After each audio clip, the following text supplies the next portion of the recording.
Bismillahirrahmanirrahim. Assalamualaikum warahmatullahi wabarakatuh. Waalaikumsalam warahmatullahi wabarakatuh. Alhamdulillahilladzi arsala rasulahu bil huda wa dinil haqq liyudhhirahu 'ala dini kulli wa kafa billahi shahida. Wa asyhadu an la ilaha illallah wahdahu la syarikalah iqraran bi wa tauhidan wa asyhadu anna Muhammadan abduhu wa rasuluh. Allahumma salli ala nabiyyina Muhammad wa ala alihi wa man tabi'ahum bi ihsan ila yaumiddin. Allahumma inna nas'alukal jannah wa na'udzubika minan nar. Puji syukur kita panjatkan pada Allah. Selawat dan salam mugi-mugi tercurah pada junjungan kita Nabi besar Nabi Agung Muhammad sallallahu alaihi wasallam. Malam hari ini alhamdulillah kita diberikan anugerah hujan oleh Allah Subhanahu wa taala. Mugi-mugi jadi hujan yang penuh manfaat dan kita bisa terus mensyukurinya, dan dari nikmat-nikmat yang ada mudah-mudahan semakin memperbaiki ketakwaan kita pada Allah Subhanahu wa taala. Baik, untuk malam hari ini kita masih lanjut tentang tema kemarin, manusia dari air mani. Kelanjutan dari surat Yasin ayat 77. Kita nanti lihat satu ayat dan kita masuk pada proses penciptaan manusia. Lalu beberapa catatan tentang air mani. Monggo jika ada yang ingin ditanyakan, nanti siapkan pertanyaan. Jam 9 tepat nanti insya Allah akan kita jawab untuk tanya jawab tadi. Kalau tidak ada yang nanya, alhamdulillah bisa kita tutup langsung. Ya, gitu ya. Nggih. Niki ngantuk napa mboten niki? Hah? Kok kurang semangat ini ya? Boten. Tes. Semua sehat ini? Sehat. Oh, sehat. Alhamdulillah. Sudah makan malam? Oh, coba ngomong belum. Belum. Ini garamnya ini lagi mangkat coba. Sudah ngopi? Sudah. Kok entek tadi kopinya? Baik, langsung baca ayatnya dulu. Ya, terus baru kita masuk ke judul proses penciptaan. A'udzu billahi minasy syaithanir rajim. Awalam yaral insanu anna khalaqnahu min nutfatin fa idza huwa khasimun mubin. Dan apakah manusia tidak memperhatikan bahwa kami menciptakannya dari setitik air mani, maka tiba-tiba ia menjadi penantang yang nyata. Surat Yasin ayat 77. Kemarin sudah dijelaskan manusia itu hanya dari air mani yang hina. Artinya cuma keluar dari tulang sulbi dan tulang rusuk saja, air mani laki-laki dan perempuan. Kemudian terbentuklah nantinya jadi nutfah, kemudian alaqah, kemudian mudghah. Jadi kumpulan mani, lalu berubah menjadi segumpal darah, berubah jadi segumpal daging. Baru kemudian ditiupkan roh. Setelah ditiupkan roh, baru ditetapkan takdir. Baru jadi manusia nanti ketika lahir. Nah, kita lihat terlebih dahulu proses penciptaan manusia hingga ditetapkan takdir. Monggo dibaca. Dari Abu Abdurrahman Abdullah bin Mas'ud radhiyallahu anhu, beliau berkata, Rasulullah sallallahu alaihi wasallam menyampaikan kepada kami, dan beliau adalah orang yang benar dan dibenarkan. Sesungguhnya setiap kalian dikumpulkan penciptaannya di perut ibunya sebagai setetes mani, nutfah, selama 40 hari. Kemudian berubah menjadi setetes darah, alaqah, selama 40 hari. Kemudian menjadi segumpal daging, mudghah, selama 40 hari. Kemudian diutus kepadanya seorang malaikat, lalu ditiupkan kepadanya ruh dan diperintahkan untuk ditetapkan 4 perkara, yaitu rezekinya, ajalnya, amalnya, dan kecelakaan atau kebahagiaannya. Demi Allah yang tidak ada sembahan yang berhak disembah selainnya, sesungguhnya di antara kalian ada yang melakukan perbuatan ahli surga hingga jarak antara dirinya dan surga tinggal sehasta. Akan tetapi telah ditetapkan baginya ketentuan, dia melakukan perbuatan ahli neraka, maka masuklah dia ke dalam neraka. Sesungguhnya di antara kalian ada yang melakukan perbuatan ahli neraka hingga jarak antara dirinya dan neraka tinggal sehasta. Akan tetapi telah ditetapkan baginya ketentuan, dia melakukan perbuatan ahli surga, maka masuklah dia ke dalam surga. Hadis riwayat Bukhari dan Muslim. Taib. Hadis itu menerangkan beberapa hal. Di bagian terakhir itu dijelaskan ada manusia yang ketika hidupnya dia beramal seperti amalan penduduk surga. Orangnya baik sekali menurut pandangan orang. Namun di akhir hidupnya dia beramal jelek. Fayasbiqu alaihil kitab, maka catatan takdir mendahulinya. Fayamalu bi amali ahlin nar fayadkhuluha, di akhir hidupnya dia malah jadi ahli maksiat. Akhirnya ditetapkan dia masuk neraka. Fayadkhuluha, maka dia masuk neraka. Sebaliknya ada orang yang awal-awalnya itu ahli maksiat, sibuk dengan maksiatnya. Orang-orang bilang, nggak mungkin dia itu masuk surga. Dia jadi penduduk apa? Neraka. Namun catatan takdir telah mendahuluinya. Dia di akhir hidupnya beramal dengan amalan penduduk surga, lantas dia memasuki surga. Kesimpulannya bagian akhir ini Bapak Ibu-ibu, innamal a'malu bil khawatim. Amal itu dilihat dari akhirnya. Catat itu baik-baik. Amalan itu dilihat dari akhirnya. Penutup kita bagaimana? Mungkin sekarang di masa mudanya dia ahli maksiat, namun akhirnya dapat petunjuk, akhirnya sadar ngaji. Taubat dia, nggak ngerokok lagi.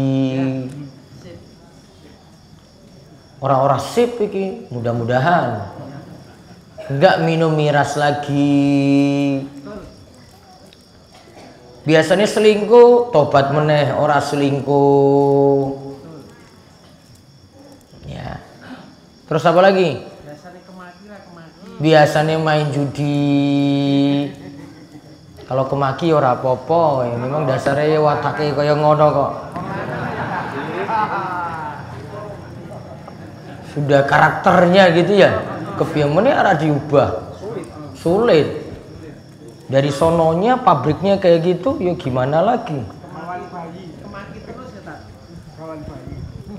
Siapa tahu dia berubah, taubat sebelum dia itu meninggal dunia, dapat hidayah, akhirnya ngaji terus, kemudian husnul khotimah. Ya kan, bisa nggak seperti itu? Bisa. Namun bukan berarti muda wis aku ki maksiat wae ora apa-apa. Kan masih ada waktu. Nanti pas tua nanti baru tobat. Sekarang kalau kayak gitu keyakinannya, kapan kalau begitu? Yakin nanti sampai tua? Kalau tekan tua, kalau enggak, ya ora ya wis. Wah, diatur bagaimana lagi? Enggak ada yang tahu umurnya masing-masing. Berarti nggak bisa kita itu masa mudanya foya-foya, tua kaya raya jadi wong sugih, mati masuk surga banyak mimpi. Mimpi nggak itu? Mimpi. Kepiye meneh coba orang ngaji, foya-foya terus, pas tua kaya raya. Iya kalau kaya raya kalau duwe utang oke, stres. Kemudian sudah nggak ada amalan, mimpi masuk surga ya gimana lagi, nggak mungkin.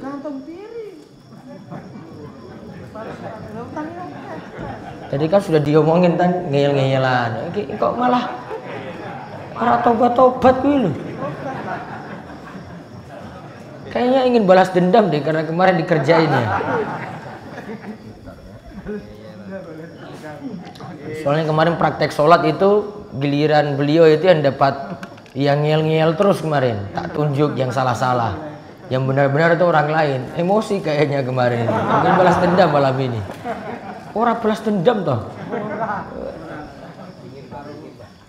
Jadi tadi kaidahnya tadi ya, setiap orang itu, setiap kita tadi dinilai amalannya yang terakhir.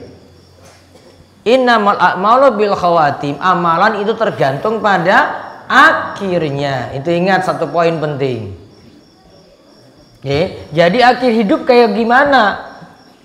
Kalau nggak yakin akhir hidup itu kapan, yo berarti sekarang yo beramal terus. Mumpung ada waktu untuk bertobat. Kesimpulan yang lainnya lagi, di sini dijelaskan tentang proses penciptaan manusia. Juga dijelaskan tentang penetapan takdir. Prosesnya mulai dari apa? Lihat, 3 ini ya. Ingat 3 ini.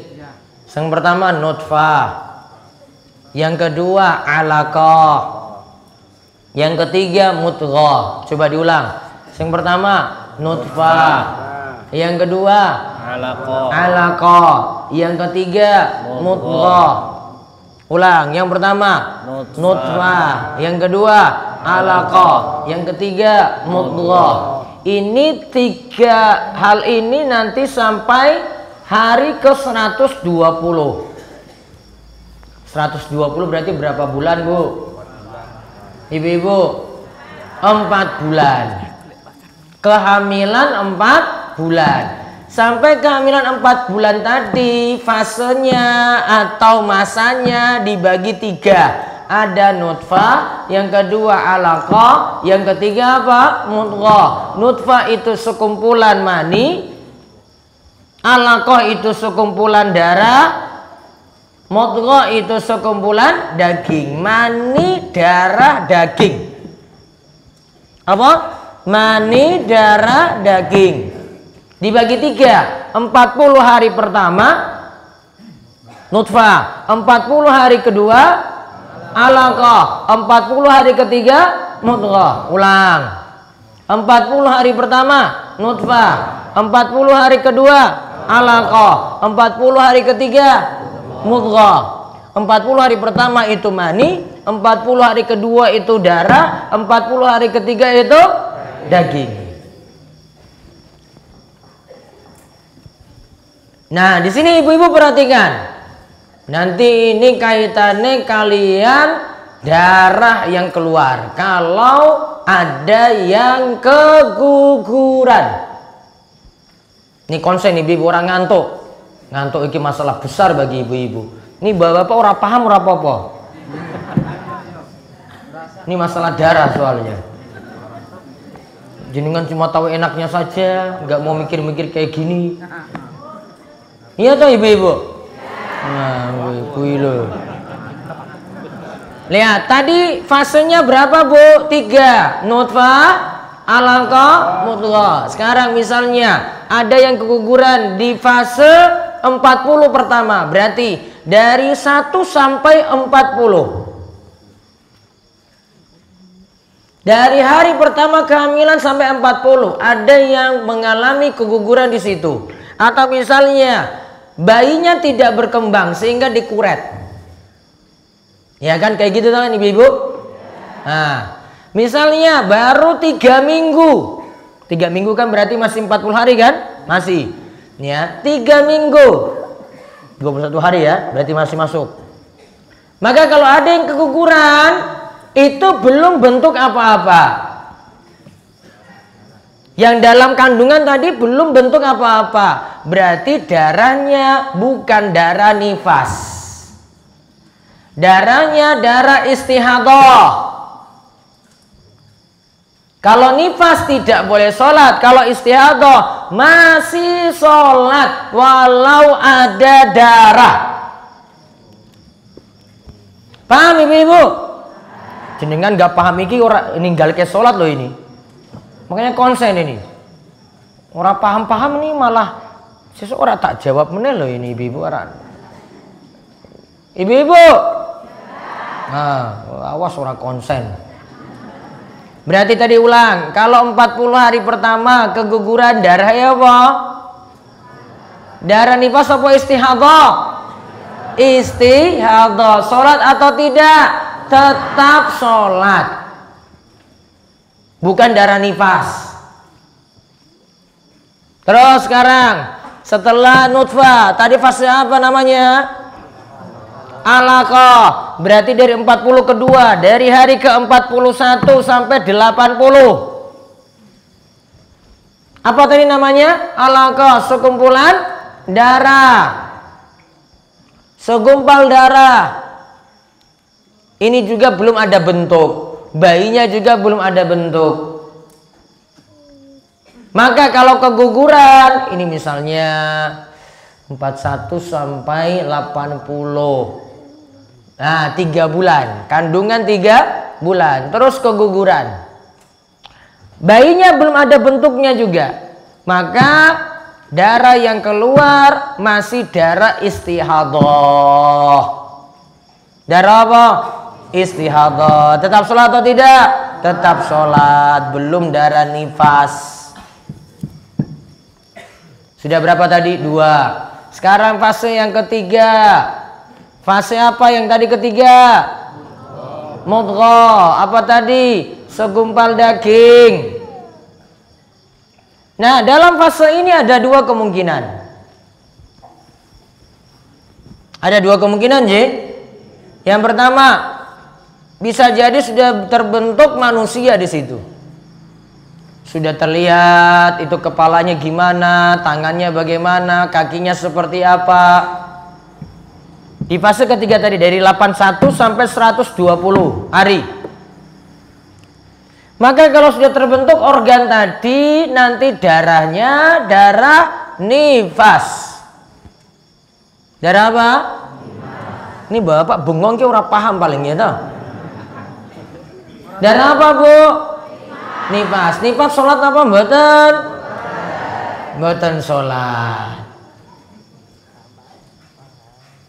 Ya, nifas ji, itu darah nifas. Sekarang masih yang sama. Bisa jadi kemungkinannya di fase yang ketiga ini, yang tadi segumpal daging, bisa jadi belum terlihat organ. Maka kalau terjadi keguguran tidak dihukumi apa-apa. Maka darahnya dihukumi darah istihadah. Bukan darah apa? Nifas. Kalau belum terlihat seperti manusia. Itu fase ketiga ya. Terus sekarang yang keempat, ketika 120 hari wa yursalu ilaihil malak, malaikat datang untuk meniupkan roh. Wa yu'maru bi arba'i kalimat, lalu ditetapkan 4 perkara. Ditetapkan rizkinya, ajalnya, amalnya, bahagia ataukah sengsara. Tadi usia berapa tadi? Berapa hari? 120 ke atas, berarti 121 hari ke atas. Setelah 120 ya berarti 121 ke atas. Maka kalau keguguran sepakat ulama darahnya adalah darah nifas. Setelah berapa tadi? 4 bulan.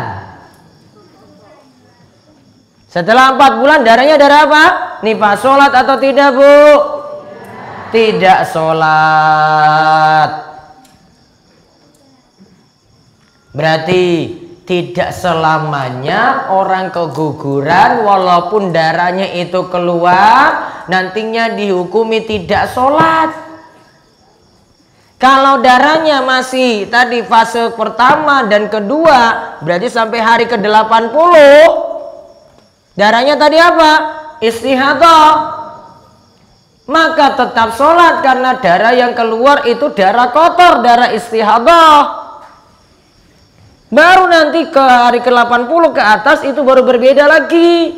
Bisa nifas, bisa istihadah. Namun kalau sudah di atas 120 hari, darahnya darah nifas.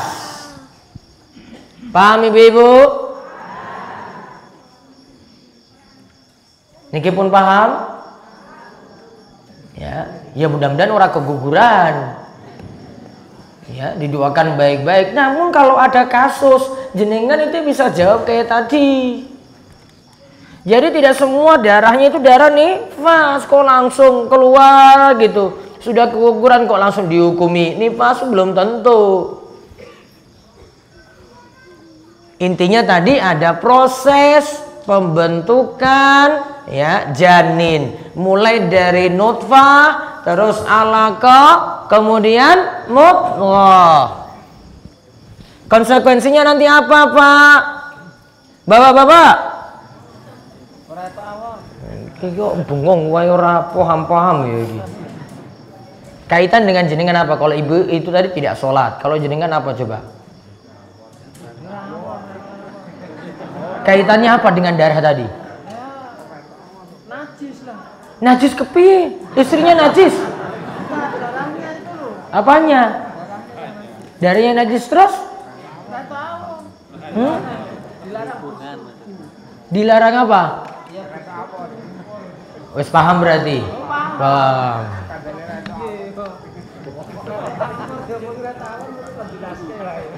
Ya wes paham.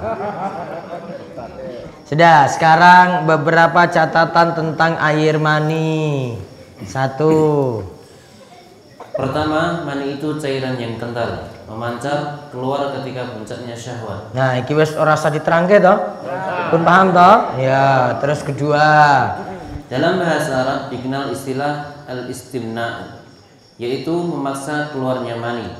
Atau secara istilah didefinisikan al-istimna adalah mengeluarkan mani dengan cara selain jima atau bersenggama atau koitus. Dan cara ini dinilai haram seperti mengeluarkan mani tersebut dengan tangan secara paksa disertai syahwat. Atau bisa pula al-istimna dilakukan antara pasutri dengan tangan pasangannya dan cara ini dinilai boleh tidak haram. Nah, iki wis ora usah diterangke iki. Nah, namun ini istilah anak muda itu onani. Oh, nah itu sudah paham. Terus yang ketiga, air mani itu suci. Demikian menjadi pendapat Syafi'iyah yang paling kuat dan pendapat ulama Hambali. Air mani itu suci, enggak najis. Karena kalau najis, masa manusia diciptakan dari sesuatu yang najis? Iya toh? Harus dari yang suci. Itu alasan paling gampang. Di samping itu ada hadis di bawah ini, dibaca. Dari Aisyah radhiyallahu anha, ia berkata, Rasulullah shallallahu alaihi wasallam pernah menghilangkan atau menggosok air mani dari bajunya dengan daun irkir, kemudian sholat dengannya. Dan beliau pun pernah mengerik bekas air mani kering dari bajunya, kemudian sholat dengannya. Kalau mengerik berarti cuma seperti itu saja dan masih ada sisa. Namun beliau tetap pakai untuk sholat, menunjukkan mani tidak dihukumi najis namun suci. Terus Taqiyuddin Abu Bakar Al-Hisni Ad-Dimashqi rahimahullah mengatakan, seandainya mani itu najis, maka tidak cukup hanya dikerik dengan kuku sebagaimana darah dan lainnya.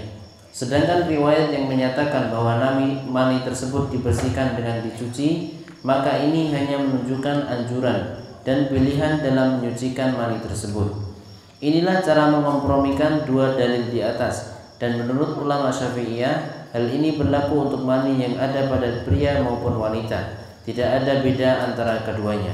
Nah, berarti secara singkat mani itu suci bukan najis. Beda dengan kencing, beda dengan darah. Terus yang keempat, jumhur ulama menyatakan bahwa keluar mani membatalkan wudhu, kecuali ulama Syafi'iyah berpandangan bahwa keluar mani tidak membatalkan wudhu, namun diharuskan mandi wajib. Nah, kalau ulama Syafi'iyah katakan tidak batal wudhu, namun nanti disuruh mandi besar. Terus yang kelima, keluarnya mani pada laki-laki dan perempuan menyebabkan wajib mandi. Begitu pula bertemunya dua kemaluan, walau tidak keluar mani tetap wajib mandi. Nah, lihat wajib mandinya dua keadaan, keluar mani. Yang kedua hubungan intim meskipun tidak keluar mani. Lihat dalilnya. Dari Abu Hurairah radhiyallahu anhu, Nabi sallallahu alaihi wasallam bersabda, "Idza jalasa baina syu'ibaha al-arba', thumma jahadaha, faqad wajaba al-ghusla." Faqad wajaba al-ghuslu. Jika seorang duduk di antara empat anggota badan istrinya, maksudnya berhubungan intim dengan istrinya, lalu bersungguh-sungguh kepadanya, maka wajib baginya mandi. Terus baca dalam riwayat lain. Di dalam riwayat Muslim terdapat tambahan wa in lam yunzil, walaupun tidak keluar mani. Nah, berarti hubungan intim pokoknya yang pertama, kalau keluar mani disuruh mandi wajib. Yang kedua, kalau sudah hubungan tidak keluar tetap wajib mandi. Siapa suruh macam-macam? Iya tak? Nah, terus yang keenam. Para fuqaha berpendapat bahwa orang yang berpuasa jika mencium istrinya dan tidak keluar mani, puasanya tidaklah batal. Berarti ketika puasa boleh cium istri enggak? Cium boleh.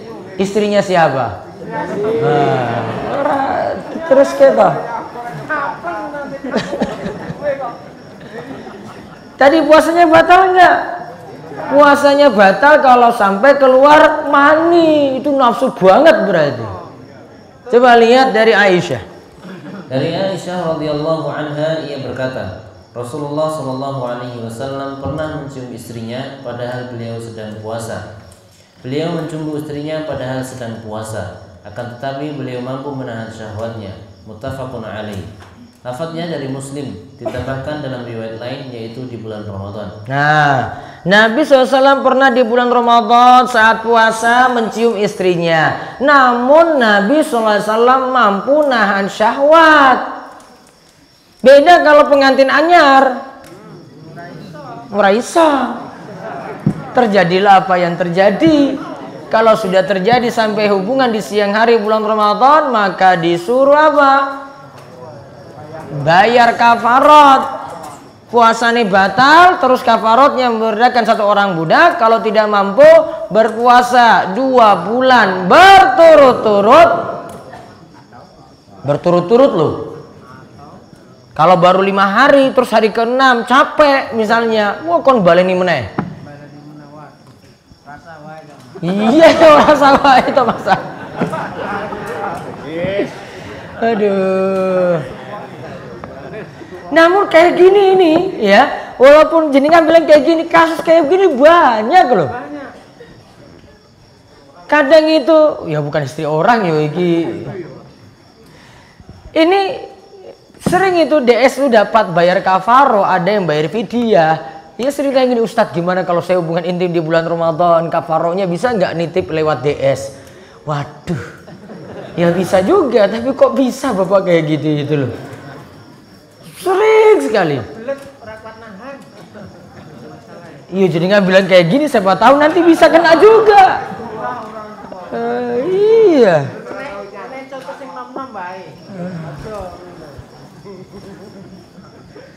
Jadi ada, kasusnya ada. Tadi urutannya Nji, baskan satu orang budak. Kalau tidak mampu, puasa 2 bulan berturut-turut. Kalau tidak mampu lagi, memberi makan kepada 60 orang miskin. Ada kisah seorang sahabat Nabi itu pernah berhubungan intim siang hari bulan Ramadan dengan istrinya. Kemudian dia bilang pada Rasulullah, "Wahai Rasulullah, celaka saya wahai Rasulullah. Kenapa kamu celaka? Saya sudah menyetubui istri saya di siang hari bulan Ramadan. Baik, kamu mampu enggak bebaskan satu orang budak? Enggak Rasulullah.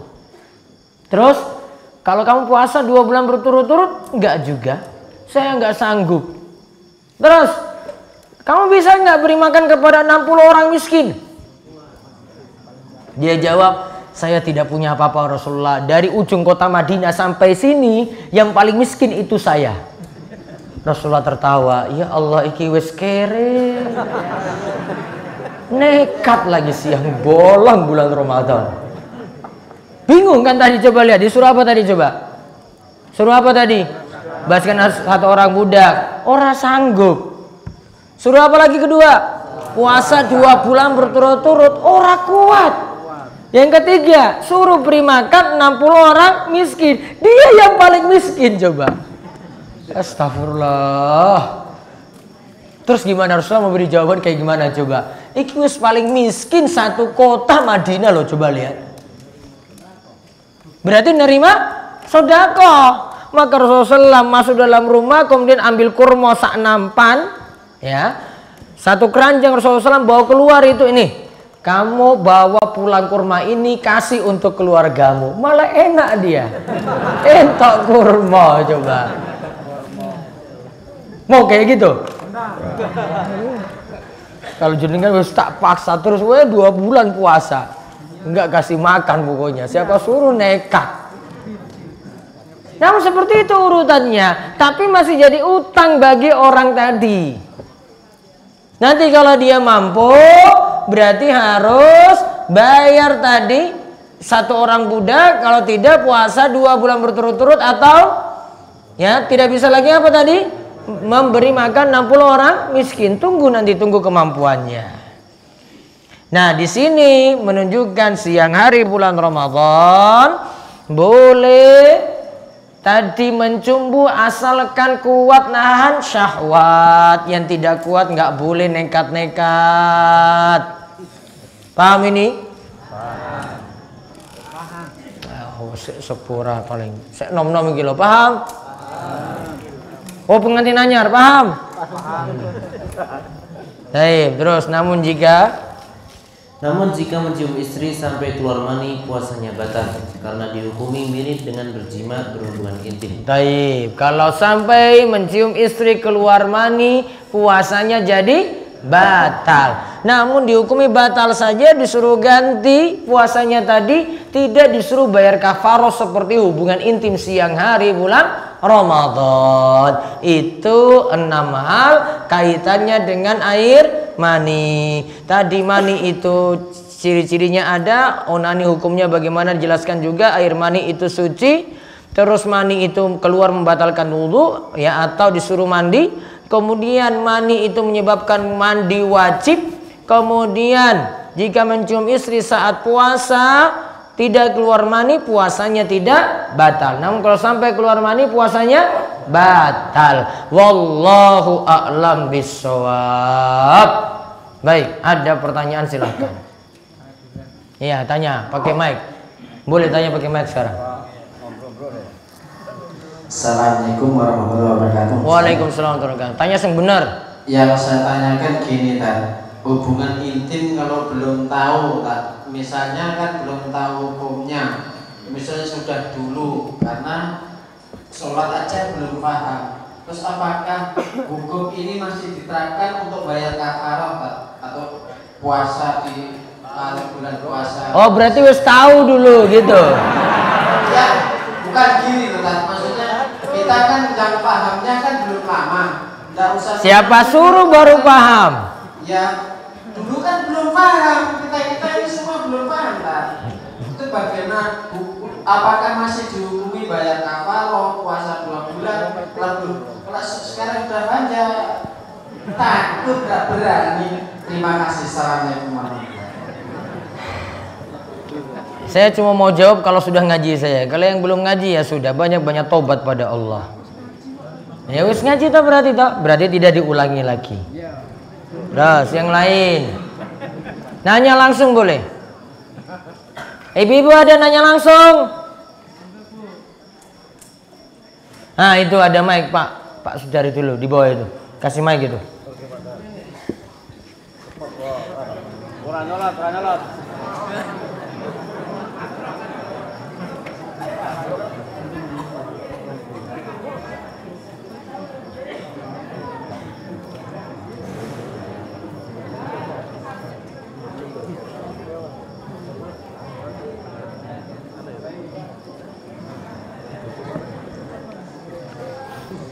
Assalamualaikum warahmatullahi wabarakatuh. Waalaikumsalam warahmatullahi wabarakatuh. Mau tanya Pak Ustaz, di sini yang akan saya tanyakan bahwa tadi telah diterangkan takdir itu sudah diberikan sejak di dalam kandungan, yaitu tentang rezekinya, amalnya dan kebahagiaan dan lain sebagainya. Yang akan saya tanyakan di sini,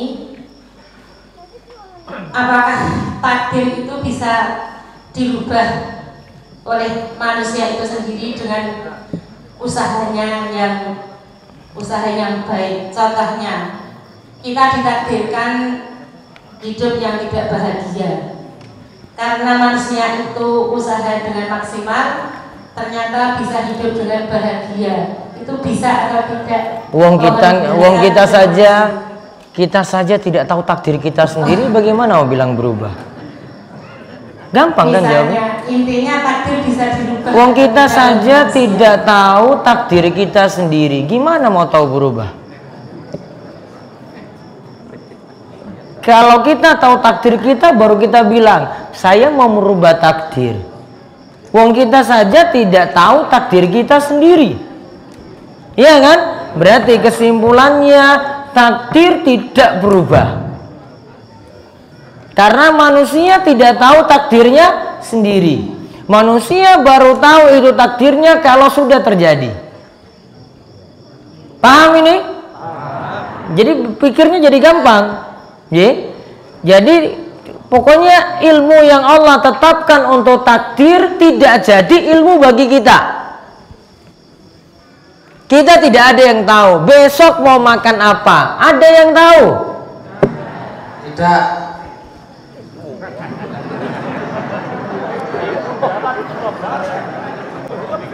Ini ngomong tidak aja itu, dia baru tahu kalau dia ngomong tidak tadi itu.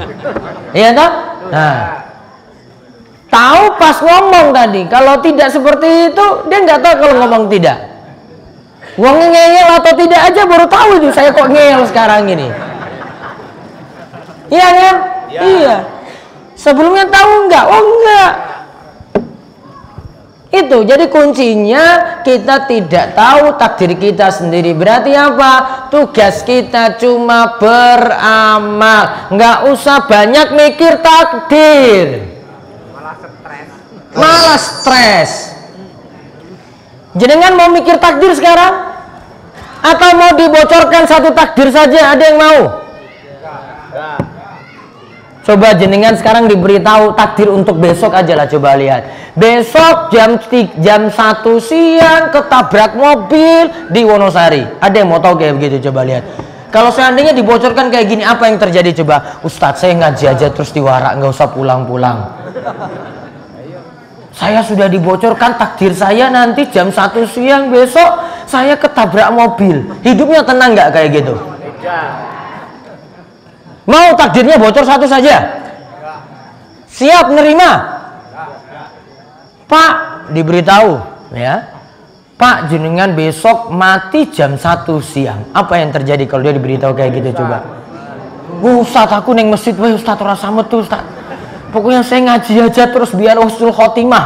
Nah, nggak tenang kan? Nggak tenang. Sama juga besok jam 1 siang diberitahu, wah jenengan Pak nanti dapat duit 1 miliar. Wah aku rasa mangkat kerja ya, wis entuk 1 miliar. Akhirnya malas kerja.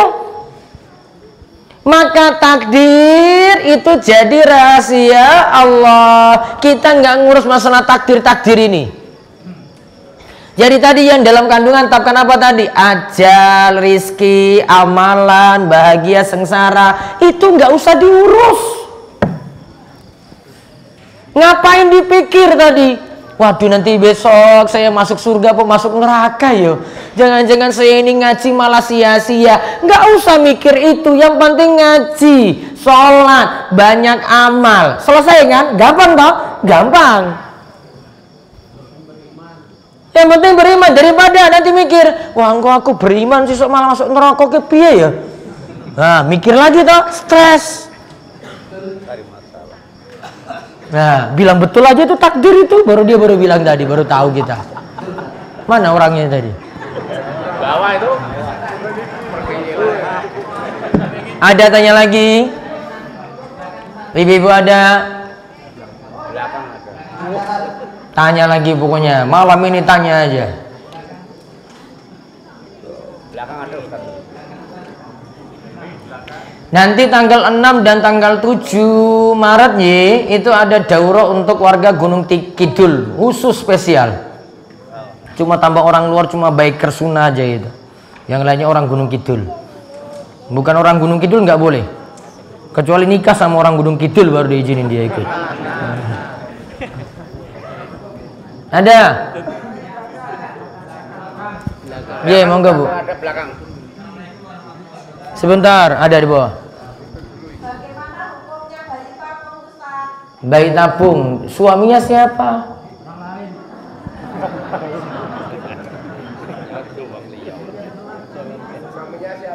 Iya, bayi tabung kan ada sperma, ada ovum, ya itu sumbernya dari siapa?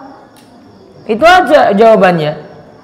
Kalau itu dari suami sendiri dengan istrinya sendiri sah, boleh dikembangkan di rahim istrinya, boleh. Beda kalau disuruh kembangkan di rahim wanita lain, nggak boleh, haram. Yang ada boleh dengan istrinya sendiri di rahim istrinya sendiri dikembangkan, gitu. Boleh seperti itu Bu. Hukumnya seperti tadi. Ada lagi? Ada lagi ibu-ibu? Monggo Bu, hukum enten kesempatan bertanya. Nonton Bu? Gak ada. Belakang. Ustaz, Sebentar. Ibu tanya lewat saya, apa artinya tawakal? Tawakal itu pasrah pada Allah dan kerja. Sama enggak dengan kona'ah tadi? Iya, kona'ah itu nerimo. Beda. Buat jelas ya Bu nggih? Iya. Untuk kona'ah itu harus tawakal. Monggo untungnya Bu. Ada mic lagi, mic situ ada nggak? Ini bawa Pak. Ada mic lagi ya? Nah, wonten niku. Itu.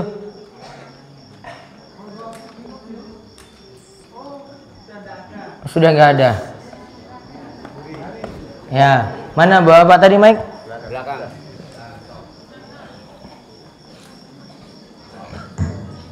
Ya. Assalamualaikum warahmatullahi wabarakatuh. Waalaikumsalam warahmatullahi wabarakatuh. Tadi yang dibahas tentang keguguran dari 4 bulan. Iya. Dan apabila seorang melahirkan belum dalam keadaan mati, umpamanya 6 bulan ke bawah, ini wajib disolatkan atau tidak? Nah, taib. Yang tadi di atas 4 bulan karena sudah ditiupkan roh, sudah ditiupkan roh, maka bayinya tadi yang keguguran tetap dimandikan, dikafani, disolatkan, dikuburkan seperti orang dewasa. Jadi 121 hari ke atas. Iya. Dan nanti bahkan kalau dia keluar itu sambil nangis-nangis, malah lebih lagi nanti tambah. Oh, kalau tadi masih sempat nanti dia keguguran tadi atas 6 bulan ya, di atas 4 bulan, masih diberi nama masih akikoh, masih diberi nama masih di akikoi. Terima kasih. Kalau dia keluar tadi sambil nangis-nangis misalnya, terus kemudian meninggal. Namun kalau tidak, maka tidak sampai hukum seperti itu. Namun tetap di atas 121 hari dimandikan, dikafani, disolatkan, dikuburkan seperti orang dewasa. Kalau menangis-nangis baru nanti tambah hukum lagi lebih dari itu. Ada lagi? Ada lagi yang nanya langsung?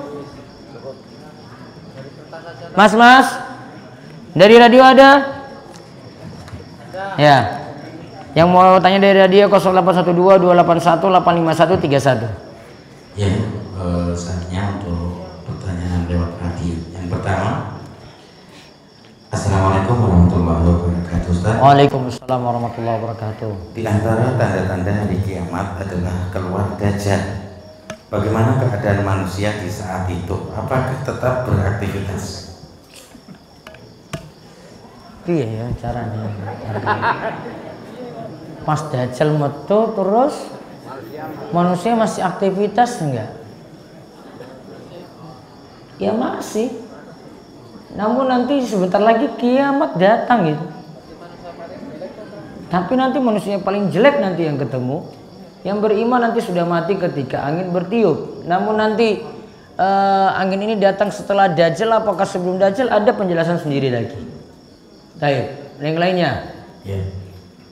Ustaz, bagaimana menurut agama bagi seseorang yang jika berdoa hanya minta untuk mati saja?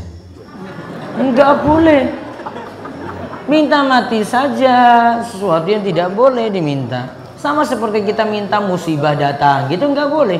Minta yang jelek-jelek enggak boleh. Masih ada kesempatannya untuk hidup, kesempatan dia untuk beramal. Berarti tambah amal terus, bukan minta mati. Terus. Selanjutnya, Ustaz, bolehkah berwudu di kamar mandi? Bolehkah berwudu di kamar mandi? Jawabannya masih boleh. Asalkan tadi di lantai najis-najisnya dibersihkan. Adapun nanti membaca bismillah dalam kamar mandi, ya baiknya tidak dibaca, cukup saja di dalam batin, ya tanpa dilafazkan bismillahnya. Terus. Sidang perceraian yang terjadi pada bulan Ramadan itu apakah berdosa, Ustaz? Tidak berdosa, tetap sah. Doa habis sholat duha yang benar itu bagaimana, Ustaz? Doa yang habis sholat duha, Allahumma inna duhauka wa bahauka dhaif, tidak boleh diamalkan. Sedangkan yang sahih adalah Allahumma gfirli wa tub alayya innaka antat tawwabur rahim. Baca 100 kali. Hadis ini diriwayatkan oleh Imam Bukhari dalam kitabnya Adabul Mufrad. Terus. Assalamualaikum, Ustaz. Ya. Saya ditanya tentang perkataan ketika anaknya melakukan suatu kesalahan dan nakalnya banget, saya berkata yang tidak baik sama si anak. Yang teman saya tanyakan, ucapan seorang ibu apakah doa, Ustaz? Ucapan seorang ibu apakah doa? Kalau niatannya itu doa, bisa terkabul doanya tadi meskipun doa jelek pada anak. Contoh misalnya, kowe iki ngeyel-ngeyelan ya, mungkin engkau di jalan nanti ketabrak mobil. Kalau orang tua bilang kayak gini, bisa terkabul nanti sebentar lagi. Walaupun doanya doa jelek, makanya keluar kata-kata yang baik pada anak meskipun nakal. Dituntut untuk banyak-banyak sabar, tidak ada solusi lain. Lagi. Saya bekerja di toko bangunan.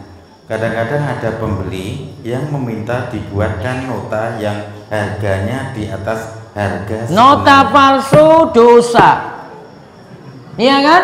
Ya. Itu buat nota palsu. Misalnya ini harganya 100.000. Dia bilang, "Pak, tulis saja 200 ora popo." Nah, dia naikkan markup. Biar ngono kuwi ya tobat. Berarti tadi 100.000 jadi 200.000. Maka tambahan ini dia dukung dalam dosa karena menipu di dalam nota tadi. Berarti rizkinya nggak berkah, usahanya nggak berkah karena dukung dosa. Terus. Ustaz, suami saya memiliki tato. Tapi alhamdulillah sekarang sudah mau aktif sholat berjamaah di masjid. Apakah sholatnya diterima? Dan bagaimana solusinya? Cara menghilangkan tatonya. Angel ya hilangkan tato ini. Sepenting sholat. Kepimene coba cara hilangkan. Hah?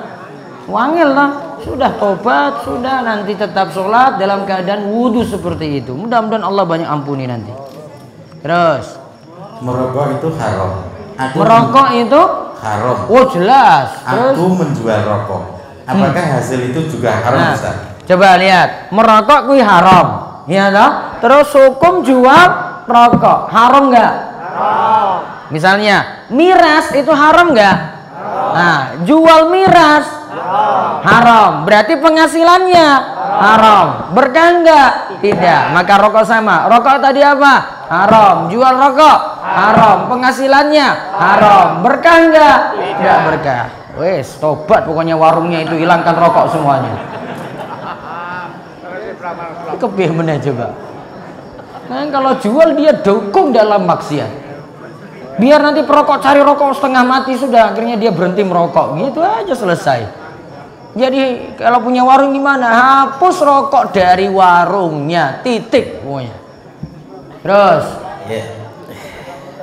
Tentang riba, apakah bedanya hutang motor dengan bunga dan hutang perabotan rumah tangga? Karena dari kedua barang di atas sama-sama bisa diketahui harga asalnya atau harga pokok. Taib. Perabotan rumah tangga itu utangnya sama siapa?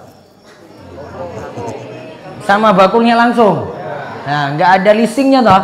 Taib, tidak masalah. Terus kalau motor, pakai leasing toh, bukan ke dealernya kan? Nah, itu baru masalah, situ ribanya.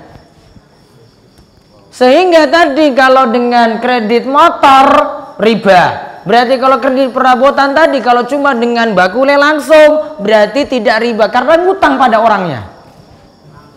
Langsung, nggak pakai pihak ketiga. Kalau pakai pihak ketiga jatuhnya riba. Paham ini, Pak? Pokoknya dilunasi itu motor-motornya.